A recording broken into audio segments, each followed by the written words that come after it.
This is called You Kept My Heart. You kept my heart in a jar in the fridge.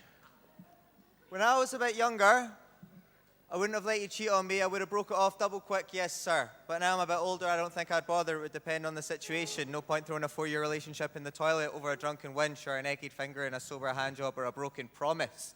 You didn't answer your phone for nearly a whole day. We were meant to be meeting at your university halls. It was my mate Fraser's surprise birthday party, and you can't be late to a surprise birthday party. You have to get there a bit early so you can surprise him for his birthday, obviously.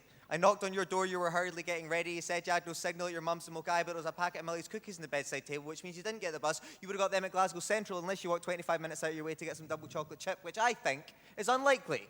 But when you're sitting there at the end of the bed telling me you love me with tears in your eyes, I'll take you back every time, because love makes you silly, stupid, sick, and blind. And it's not just cheating that love can make you rethink. I mean, there's some pretty weird behavior that I'm learning to ignore. Like if I'd woken up once and the kitchen was on fire, that would have been excusable, clearly an accident. You said you were cooking breakfast, things just got out of hand, but there was no frying pan on the stove, nothing even resembling an egg broken on the worktop, just you, a box of matches, lighter fluid, 6-foot-high flames climbing up the walls, your head tilted back, laughing maniacally.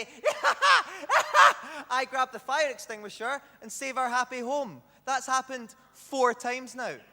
It's really fucking up my library. I've had to buy 3 copies of Edgar Allan Poe, but you've got to make exceptions. We're not flawless. No one's perfect. That I know. We've been going out 6 years now. We got engaged last spring. This must be pretty special. Love doesn't find everyone. We're in this together, getting married in December. It might be pretty cold, but I've got you to keep me warm because of the fire.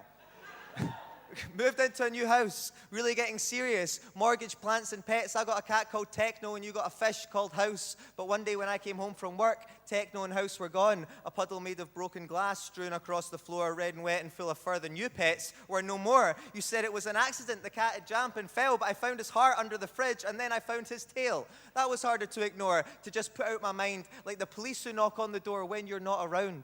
We first met at 5 a.m., a West End flat, a party to a party. A friend of a friend said hello on the mat. Noise complaints and dwindling numbers. 6 came back to mine. That became 5, then 4, then 3, then the 2 of us alone. And we've stayed like that, stuck it out, continued on.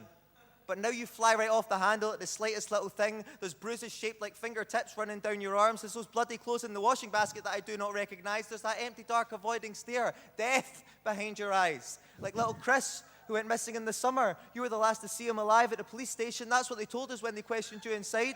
Did you really tie him up? Leave him in your office? That room I was never allowed in under any circumstances. I mean, why'd you even need an office? You're fucking unemployed.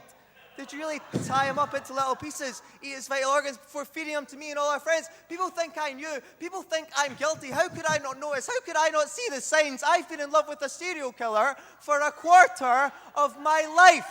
And with one hand up to God, it never even crossed my mind, because love makes you silly, stupid, sick, and blind. But I guess you must have loved me, because you killed me in my sleep.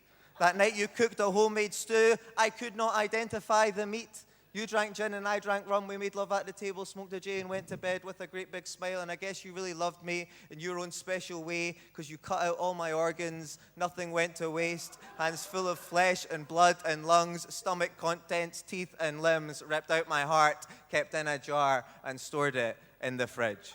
Thanks, Sarah.